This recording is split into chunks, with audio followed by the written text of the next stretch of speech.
Olá, moçoilos e moçoilas do meu coração, gente bonita do meu canal, tudo bem com vocês? Espero de verdade que sim. Beth Lisboa começando com mais um vídeo aqui pra vocês. E hoje tem surpresa nesse canal. Sim, senhoras e senhores. Primeira tag da existência desse canal, uma tag bíblica, é isso aí. E eu tenho um convidado muito especial participando dessa tag comigo. Então, antes de eu apresentar ele pra vocês, solta a vinheta!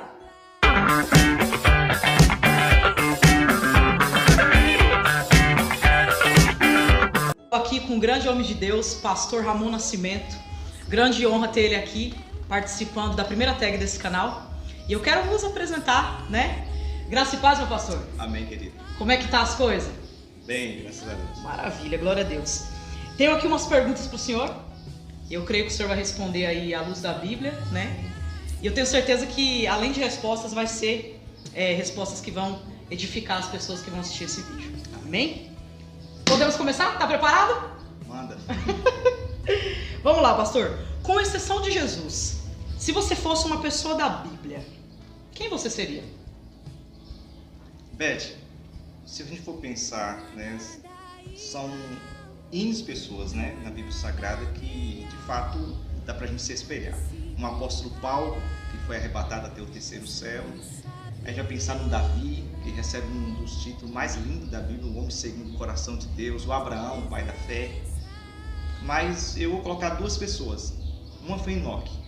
Enoque foi o homem que andou com Deus, né? E a intimidade de Enoque em andar com Deus, né? A vida de Enoque chega ao ponto de Deus arrebatar, de Deus tomar para si.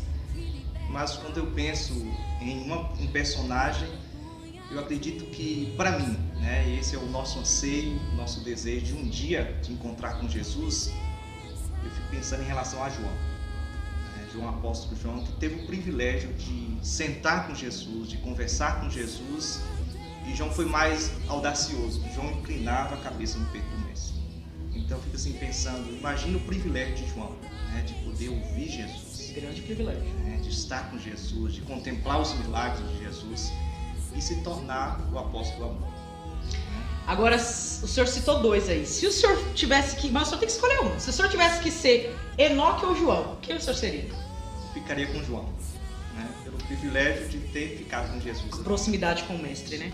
Maravilha, glória a Deus. Segunda, a Bíblia inteira é fantástica. Sim. Mas você tem um versículo favorito? Engraçado, essas perguntas são tantos, né? Eu vou escolher um, mas eu fico com um versículo que é Isaías 49:15, que a Bíblia fala assim, ó, pode uma mãe esquecer-se do filho que tanto ama, de sorte que não venha compadecer do filho do seu ventre, mas ainda que essa venha se esquecer dele, Deus diz assim, todavia não esquecerei dos meus, pois na palma da minha mão tenho gravado. Então eu pego esse versículo como base na minha vida, porque Deus não abandona, Deus não esquece. Então esse é um dos, né? Escolhendo Um dos milhares, né? É isso aí. Terceiro, qual evento da Bíblia você gostaria de ter participado, pastor? Pois, interessante, são tantos, né? Sim, é até difícil responder, né? Mas é porque assim, se a gente pensar no Mar Vermelho, imagine 2 paredão de água. E imagine Moisés gritando, gente, anda devagar por conta da poeira, porque a Bíblia Sagrada diz que Deus fez o povo passar pés enxutos. Aí eu brinco, tem hora assim, eu imagino Moisés dizendo, gente, vamos mais devagar por conta da poeira. Então foi um milagre extraordinário. Tem a multiplicação dos pães e peixes, a transfiguração, que foi algo extraordinário.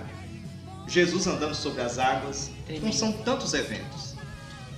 O Pedro indo pescar, onde Jesus disse para Pedro lá em Mateus 17:27, assim, olha, pegue um anzol, pesque, né? O primeiro peixe que você fisgar, você vai encontrar uma estátua e você vai pagar o meu tributo, o seu tributo. Agora imagine, né, estar naquele momento, imagine Pedro cortando a barriga daquele peixe, encontrando a moeda. Então são tantos, né? Mas a abertura do Mar Vermelho seria o que você... Sim, eu acredito que foi algo extraordinário, né? Os 2 paredão de Eu também gostaria de participar do evento. 2 aquários, um aquário de um lado e do outro. Já pensou? Bênção pura. Quarto.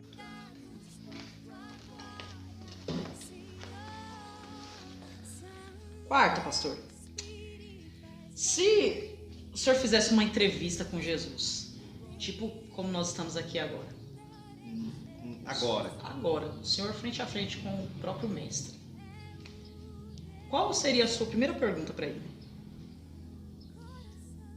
Se eu tivesse essa oportunidade agora, este eu acredito ser o anseio de todo cristão salvo, aquele que anseia a volta de Cristo, como o apóstolo Paulo, eu perguntaria para o mestre quando será a sua vinda, quando ele vai voltar. E esse é o nosso anseio, esse é o nosso alvo, partir dessa terra para estar com Cristo, no lugar onde a Bíblia Sagrada fala que não haverá mais dor, não haverá mais decepção, não haverá mais morte. E a gente anseia de toda maldade, toda dor, toda injustiça, doença. Então, para mim, seria essa pergunta, quando será a sua vinda? Eu sei que a palavra nos mostra, nos revela em relação aos sinais, e a gente pode crer que nós estamos já na última hora. Em qualquer momento a trombeta soará e o nosso Cristo virá. E é muito interessante a gente pensar assim, na questão, eu faço não apenas uma pergunta, mas são tantas indagações que a gente tem, a respeito de como será no céu, em relação se vamos de fato conhecer um ao outro, Existem algumas linhas de pensamento em relação a isso, mas essa seria a minha primeira pergunta para Cristo. Quando será que, ou que dia será, Não sei se ele me revelar isso não, mas a gente anseia a sua vida. Maranata, ora vem. Quinta e última. Fala aí pra gente, pastor, uma experiência que o senhor teve com Deus que te marcou. Marcou a sua história, marcou a sua vida espiritual. Beth, eu creio que até os irmãos que estão também assistindo esse vídeo agora teve várias experiências com Deus. E eu cito pelo menos duas. Uma foi quando eu estava pastoreando uma igreja e eu estava passando um deserto muito grande. E eu cheguei ao ponto de pensar assim, olha, Deus não está comigo. Diante das provas, diante das portas fechadas, até um vale financeiro que estava passando. E eu saí para pregar no congresso em Catitec, e eu saí determinado, porque senão hoje vai ser meu último congresso, vai ser minha última pregação. E na minha cabeça estava esse pensamento, Deus não está comigo. E se Deus está comigo, por que tanta luta? Por que tanta prova? Eu fiz as minhas palavras, foi a palavra de Gideão, quando o Senhor disse para Gideão, varão valoroso, o Senhor é contigo, e Gideão, mas se o Senhor é comigo, por que tudo isso? E eu entrei no ônibus lá no Novo Horizonte, eu lembro como hoje, e eu sentei no trono lá, tinha um rapaz ao meu lado ouvindo uma canção no celular. E eu fiz essa pergunta, você é cristão? E ele falou assim, rapaz, eu estou afastado. Engraçado que eu estava pensando assim, na minha cabeça, assim, é a última pregação. É o último culto que eu vou ministrar. Só que, por isso que o soldado mesmo ferido ele tem que pregar, não é? Aí eu falei assim, rapaz, volta para Jesus. Volta para Cristo. E quando eu estava falando isso para ele, levantou uma jovem e perdi, não sei mais o nome dela, não tive mais contato, desconhecida. E ela veio marchando dentro do ônibus, falando em línguas estranhas. E eu lembro como hoje que ela chegou assim, você vai pregar, não vai? E até a gente meio trêmulos, Eu falei assim, vou. Eu falei assim, porque Deus manda te dizer que Ele é contigo. E naquele momento eu senti o renovo de Deus na minha vida e falei, quem vai parar é outro. E graças a Deus isso já aconteceu há mais de, se pensar, tem mais de 12 anos. Então foi um momento especial na minha vida, foi um momento que Deus falou comigo. Justamente a palavra que eu precisava nesse momento. Então eu quero até deixar também essa mesma palavra para os irmãos que estão em casa, diante das lutas, das provas, e acredito que é um momento que o diabo aproveita para jogar os dardos inflamáveis dele e para fazer a gente duvidar do amor, do cuidado. Todo aquele que é chamado passa pelos desertos, pelas provas.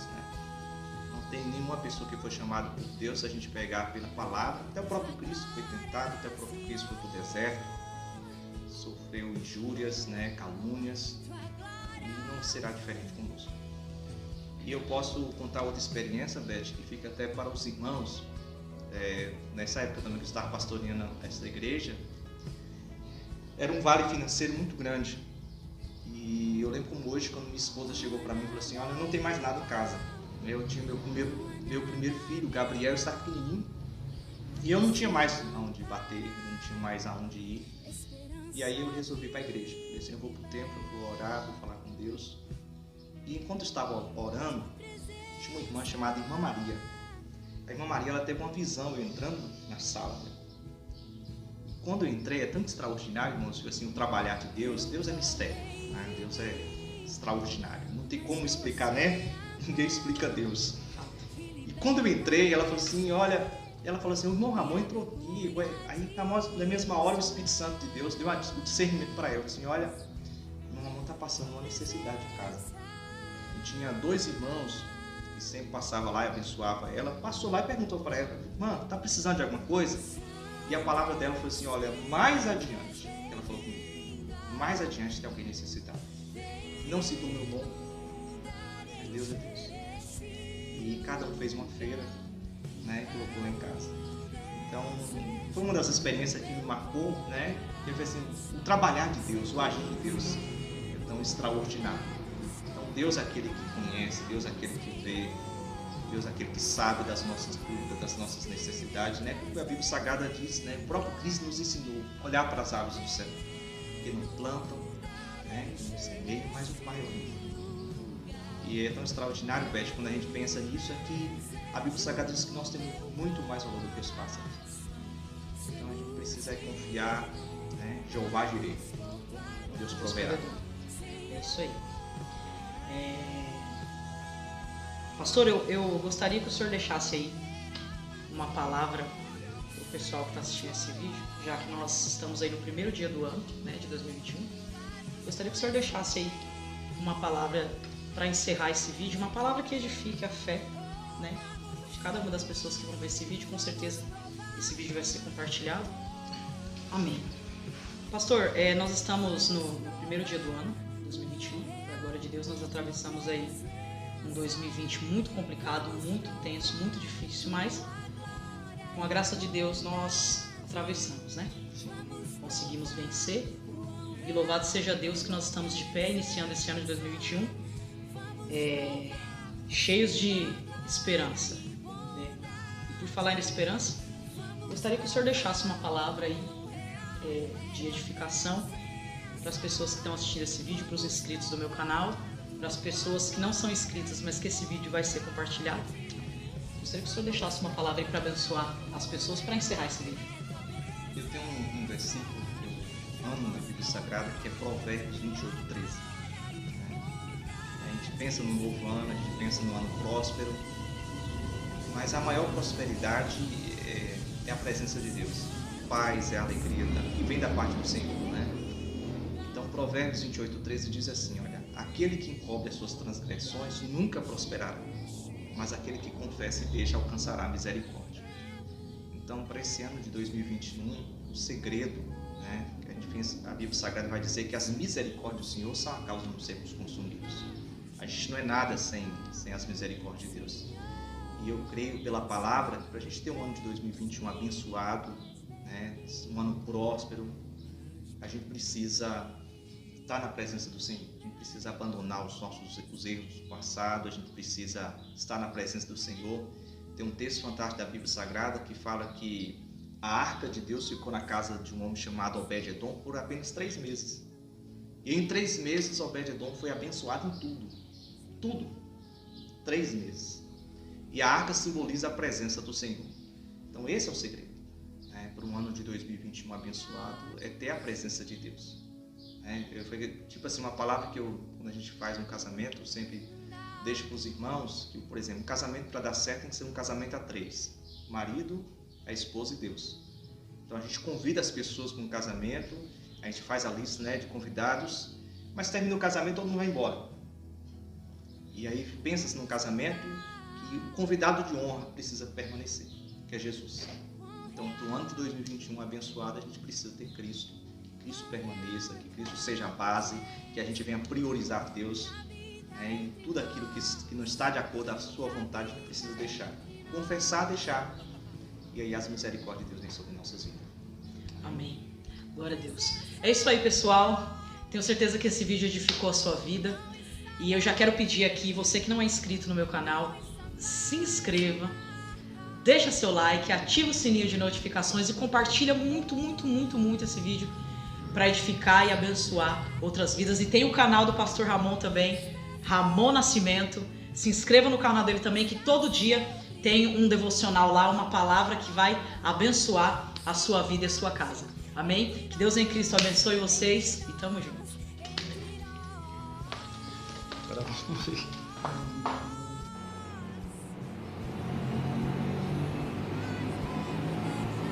Pessoal, tô aqui com o homem de Deus, Pastor Ramon Nascimento. Graça e paz, meu pastor. Amém, querida. Paz, Senhor. Iniciou o ano de 2021 aí, né? E como é que tá as expectativas pro novo ano?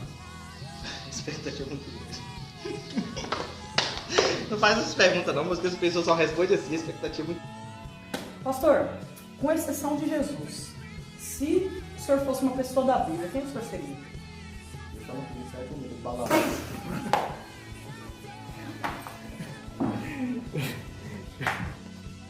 Quadro, né, em relação à Bíblia, que te chama muita atenção, você acha extraordinário. Que eu acho extraordinário?